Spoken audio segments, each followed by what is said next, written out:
Bonjour à tous et bienvenue dans cette nouvelle vidéo. Nous allons aborder ensemble l'analyse des postes de travail en entreprise. Comment la mettre en place et pourquoi la mettre en place.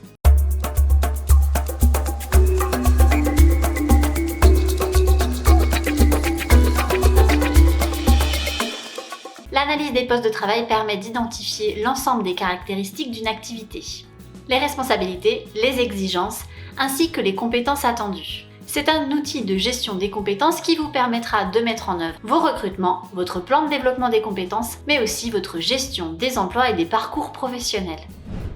Alors, comment mettre en place une analyse des postes de travail? Alors, il existe plusieurs méthodes, plusieurs approches. Tout d'abord, vous pouvez travailler sur le rendement et l'efficacité en analysant l'ensemble des mouvements réalisés par vos collaborateurs. Il s'agit d'une approche liée au taylorisme. Vous allez donc identifier l'ensemble des mouvements pour identifier le rendement et donc la performance de vos collaborateurs. Une seconde approche, cette fois-ci plus orientée vers l'individu, vous permettra d'identifier les compétences de vos collaborateurs liées donc à leur poste. Cette approche vous permettra de travailler donc plus précisément votre plan de développement des compétences, votre système d'intégration et donc la gestion globale de vos compétences. Une dernière approche se veut plutôt mixte, c'est-à-dire à la fois vous allez identifier le rendement de votre collaborateur et donc son efficacité et les compétences attendues au poste. Ce que je vous propose aujourd'hui, c'est plutôt de s'attarder sur la deuxième approche qui est une approche complètement dédiée aux compétences de vos collaborateurs. Pour la mise en œuvre de l'analyse des postes de travail, il y a différentes étapes. La première peut être liée à un questionnaire que vous allez envoyer à vos collaborateurs afin d'identifier l'ensemble des tâches et des activités réalisées, ainsi que leur degré d'importance et de fréquence.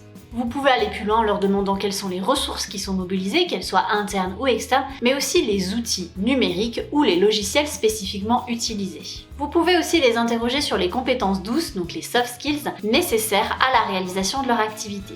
Dans un second temps, pour aller plus loin dans l'analyse des postes de travail, vous pouvez réaliser des entretiens individuels ou collectifs afin d'approfondir les réponses au questionnaire. Cela permettra de verbaliser plus spécifiquement l'ensemble des compétences et des activités liées donc au poste. Si vous en avez la possibilité, vous pouvez aller plus loin dans la démarche d'analyse des postes de travail et travailler donc au poste avec les collaborateurs. Je vous renvoie cette fois-ci à la vidéo sur la didactique professionnelle.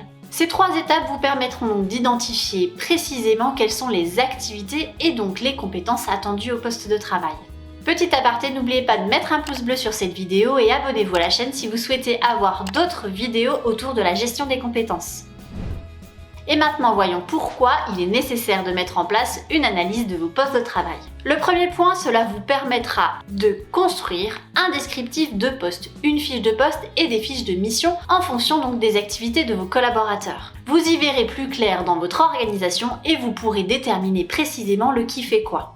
Plus vous allez rentrer dans le détail, plus vous pourrez aussi construire votre plan de développement des compétences puisque vous allez voir les compétences nécessaires pour le poste et les compétences de vos collaborateurs. Il pourra aussi s'agir d'un support pour vos trames d'entretien, qu'il s'agisse des trames d'entretien professionnels, pour rappel à mettre en place obligatoirement tous les 2 ans, ou de vos entretiens annuels ou entretiens sur objectif. Cela vous permettra d'échanger plus facilement avec vos collaborateurs sur les compétences attendues et sur leurs propres compétences. Vous partirez d'éléments factuels. Pour l'analyse des postes de travail, commencez pas par l'ensemble des postes, mais plutôt par des secteurs ou des activités, puis ensuite déployez petit à petit la démarche. N'oubliez pas que vous pouvez être accompagné et STA Compétences peut vous accompagner dans cette démarche. Vous verrez, une fois que vous avez lancé cette démarche, tous les éléments stratégiques de gestion des compétences sont facilités. Vous allez pouvoir identifier les compétences techniques, les compétences douces, mais aussi les compétences critiques de votre organisation. Vous allez pouvoir travailler votre plan de développement des compétences, votre système d'intégration et aussi travailler les mobilités internes. N'oubliez pas que le succès de l'entreprise, sa performance et sa capacité d'innovation sont en grande partie liées aux compétences qui la composent. Alors bonne analyse des postes de travail et je vous dis à très vite pour une nouvelle vidéo.